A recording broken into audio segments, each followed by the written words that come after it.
अस्सलाम वालेकुम दोस्तों, कैसे हो? उम्मीद है कि सब खैरियत से होंगे। अल्लाह आप लोगों को ऐसे ही खुश रखे।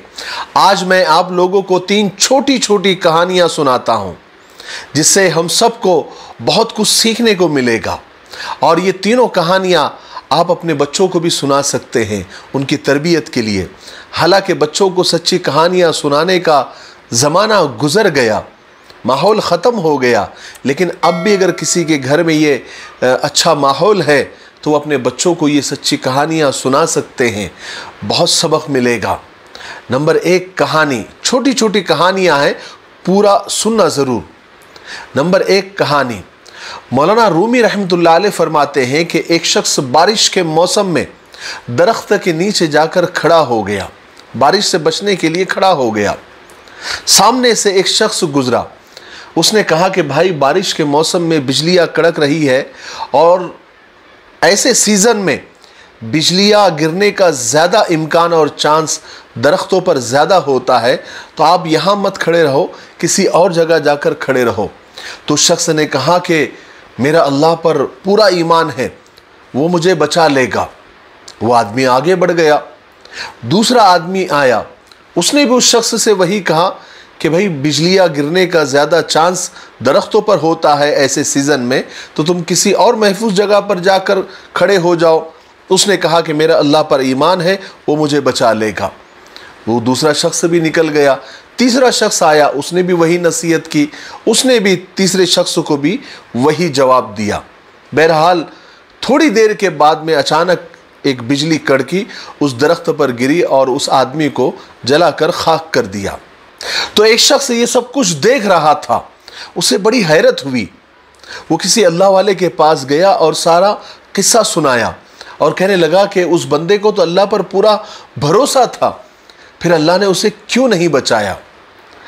तो उस अल्लाह वाले ने सारा किस्सा सुनकर कहा कि मेरे भाई, वो जो 3 बंदे जो उसको समझाने के लिए आए थे वो भी अल्लाह ने ही भेजे थे, लेकिन उसने उन तीनों की बात न मानकर तबाही को और बर्बादी को अपने ऊपर मोल लिया और अपनी जान से हाथ धो बैठा। जब भी कोई मुसीबत अल्लाह वालों पर आने वाली होती है, अल्लाह के बंदों पर आने वाली होती है, या जिनको अल्लाह पर यकीन है, ईमान है, तो अल्लाह ताला मुसीबत आने से पहले किसी न किसी ज़रिए से उस अल्लाह के बंदे को, यानी अपने बंदे को इत्तला कर देते हैं, बाखबर कर देते हैं और उसे समझा देते हैं।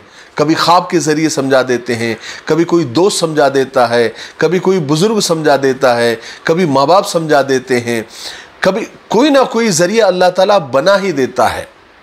बेशक अल्लाह पर भरोसा होना चाहिए, लेकिन ये भी अल्लाह तबारक व तआला ने दिया है।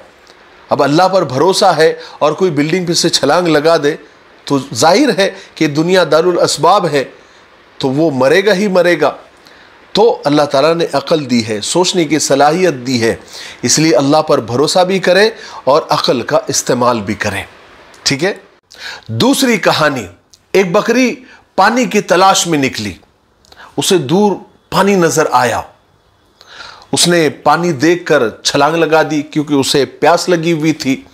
अब वहाँ पानी कम और दलदल ज़्यादा था, अब वो दलदल में फंस गई। ख्वाहिश की तलब पानी और शराब का फ़र्क ख़त्म कर देती है।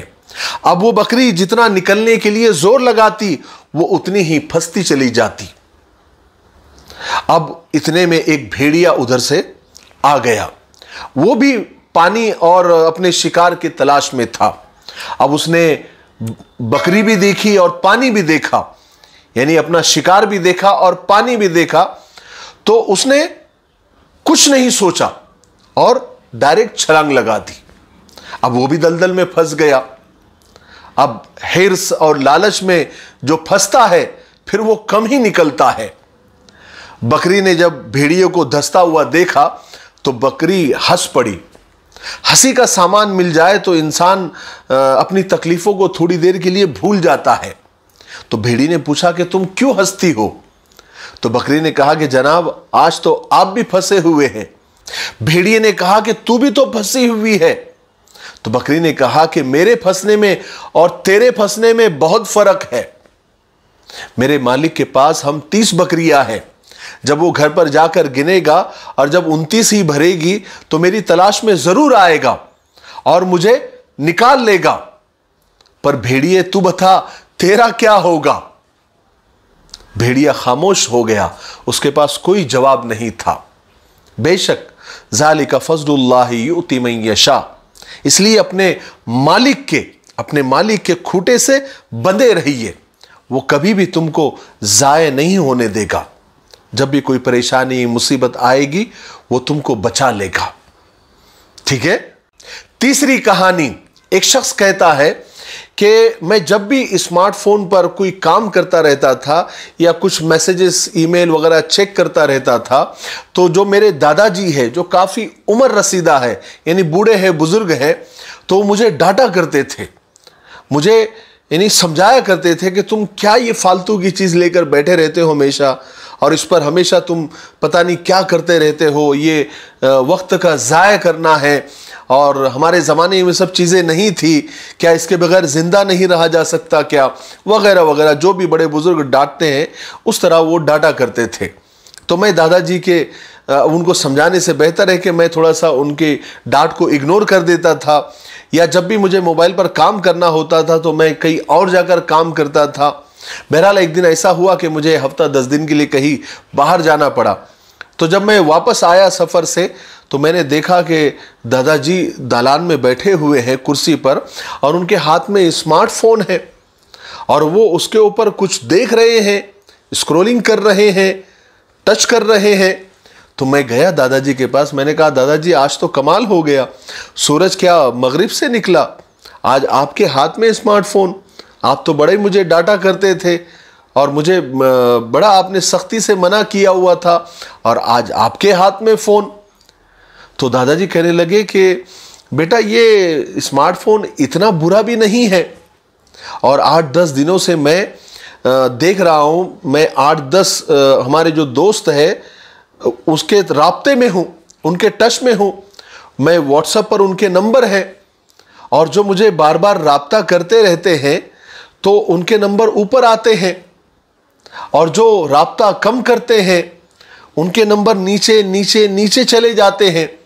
जब मुझे उनको तलाश करना होता है तो मुझे बार बार ऊपर ऊपर करना पड़ता है, तब जाकर वो नंबर मिलता है।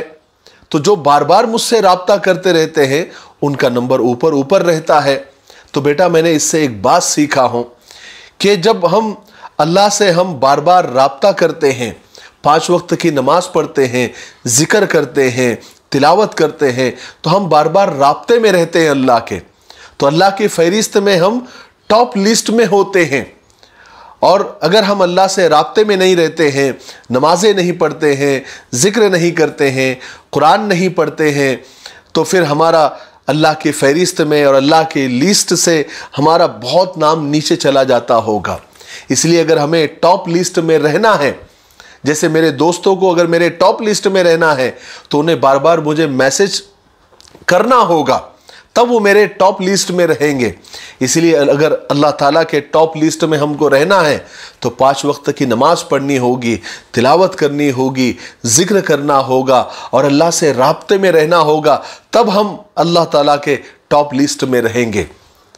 मैं हैरान रह गया, मैं सोचने लगा कि इतने ज़माने से मैं मोबाइल इस्तेमाल कर रहा था, लेकिन मेरी नज़र कभी इस चीज़ पर नहीं पड़ी कि ये यानी अगर आदमी सबक सीखना चाहे तो उसे हर चीज़ सबक सिखा देती है, बस दिमाग जिंदा रहना चाहिए, ज़मीर जिंदा रहना चाहिए।